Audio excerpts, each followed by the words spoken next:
Good morning, my dear students. Good morning, one and all. Welcome to the sixth and final session of the course. The topic name is Legal Risk and Compliance. We need to talk and finalize the lecture part. Navigating the legal risk and the compliance challenges in cloud computing. In recent years, cloud computing has transformed the way businesses operate, offering unprecedented flexibility, scalability, and cost efficiency too, as I have explained on a earlier lecture part. However, as organizations increasingly rely on cloud services, they must also grapple with the intricate web of legal, risk, and compliance considerations. That's why in this part of the lecture, we will delve into the key aspects of a cloud computing's legal landscape, unique risk, privacy issues, and audit processes too. The first one is we need to talk about the articulate the legal requirements and unique risk within the cloud environment, starting from the conflicting international legislation. One of the first hurdles in the cloud environment is the mass of a conflict in international legislation, with the data often stored in multiple locations across the globe. Organizations must contend with the patchwork of a data protection laws. For example, we can say the European Union's General Data Protection Regulation that has stringent data protection requirements, while the United States has the Health Insurance Portability and Accountability Act and the payment card industry data security standard like a PCI DSS. So second point will be an evaluation of a legal risk specifics to cloud computing. When assessing legal risk, organizations must consider issues such as like a data ownership, data residency, and service level agreements. These factors are unique to cloud computing and demand the careful evaluation, we can say now. Okay, the next point will be on legal framework and guidelines. So, compliance in the cloud that relies on a clear understanding of the legal framework and guidelines governing the data protection, data processing, and the data transfer, everything. The International Organization for Standardization (ISO) and the Cloud Security Alliance, like CSA, that offer guidance through the ISO or IEC 27050 and the CSA guidance, respectively. We need to focus, as well as we need to understand about the e-discovery in the cloud environment. E-discovery that plays a pivotal role. Regulations and standards such as like ISO or IEC 27050 and CSA guidelines that provide a crucial insights into the managing electronic discovery processes in the cloud level. Final will be on forensics requirements. In the event of a security incident, a digital forensics that play a vital role in uncovering the source of the breach. So organizations must be aware of the specific forensics requirements in a cloud environment. The next will be understand the privacy issues, starting from the difference between the contractual and regulated private data. Cloud computing that involves managing the both the contractual private data. Example we can say like terms and conditions of a service agreements, and regulated private data. Example we can say like a PHI or PII. So organizations must understand the nuances of handling both types of data. Understand. The next will be on a country-specific legislation related to the privacy data. Many countries have a specific legislation governing the handling of a private data. So companies operating internationally must ensure the compliance with these diverse legal frameworks. We can focus much more. The next will be on jurisdictional differences in a data privacy. The concept of the data sovereignty is essential when dealing with the data privacy in the cloud. So different jurisdiction may have a varying rules on where data can be stored and processed there.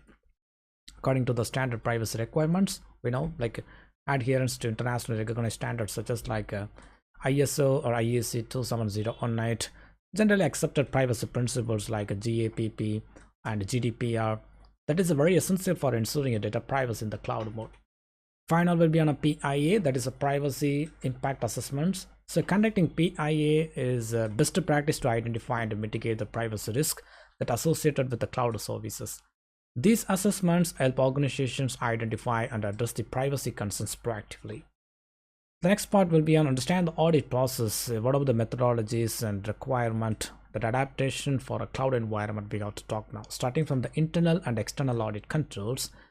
Both internal and external audits that are very necessary part in the cloud. So internal controls that ensure ongoing compliance, while external audits that provide an independent verification process.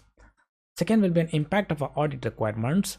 The cloud environment, that poses unique challenges for audits due to its dynamic nature.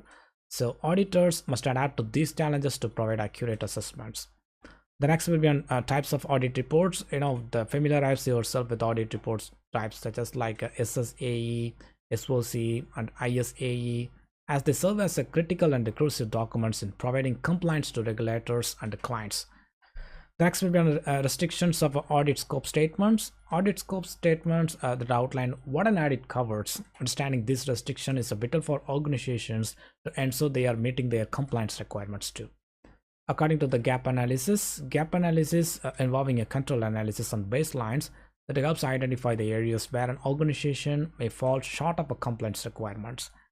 According to the audit planning, so proper planning is key to the successful audit in a cloud environment. Organizations should map out audit objectives, scope, and resources ahead of time. So what are the specialized compliance requirement we need to talk here? The highly regulated industries like the energy sector, healthcare sector, and the payments, the PCI, that have their own unique compliance requirements that organizations must understand and meet level. Final will be an impact of a distributed IT model. So the distributed nature of a cloud services, spanning diverse geographical location and legal jurisdictions, introduce a layer of a complexity that must be addressed in audit processes too. In a nutshell, we can focus cloud computing that offers immense opportunities for businesses, but navigating the legal, risk, and the compliance landscape is a very essential part for ensuring a data security and regulatory compliance too. By understanding the unique challenges presented by the cloud environment and staying up to date with the evolving the legal framework, organizations can harness the full potential of the cloud while mitigating risk level. So privacy and audit considerations should be integrated into the core of the cloud strategies to ensure the long-term success and compliance mode. The next and final part of the final lecture, we need to talk about the navigating the cloud and outsourcing risk. So comprehensive discussion we have to talk here. As I told, today's rapidly evolving digital and technological landscape, enterprises are increasingly turning to the cloud for efficient data management outsourcing to enhance their operational capabilities. Exactly, we can say. The reason is why that the benefits are undeniable, but so are the risk here. So as businesses ventures into the cloud and outsourcing realms, understanding the implications of enterprise risk management, that becomes very paramount. That's why in this part of the final lecture part, we will explore the key considerations for managing risk that are associated with the cloud and outsourcing model. The first point, we have to talk about the cloud implications for enterprise risk management, starting from the access providers risk management programs. Before entrusting your data to a cloud service provider, it's very crucial to assess their risk management programs.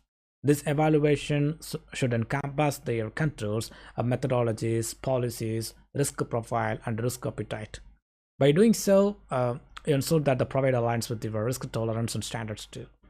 According to the data owner or controller versus data custodian or processor, we have to consider understanding the distinction between data owner or controller and data custodian or processor is very essential now, because the former determines how data is used and processed, while the latter is responsible for handling data on behalf of the owner. Understand? So clear delineation of responsibilities is very crucial for compliance and risk mitigation level. Third will be on a regulatory transparency requirements. The compliance with regulations such as like a breach notification and SOX like a Sarbanes-Oxley and the general data protection regulations like a GDPR is non-negotiable, but ensure a cloud provider meets these requirements as non-compliance that can lead to severe legal and financial consequences. A fourth will be on a risk treatment. So when assessing a cloud and outsourcing risk, consider various risk treatment strategies. Avoid, mitigate, transfer, share, or accept. That is very important. And it's also an approach that will depend on the nature of the risk and your organization's risk appetite. Fifth will be on a different risk frameworks we have to concentrate. We have explained on a yearly level. Familiarize yourself with various risk management frameworks such as like COSO ERM, like a COSO ERM, ISO 31000, and the NIST cybersecurity framework, everything.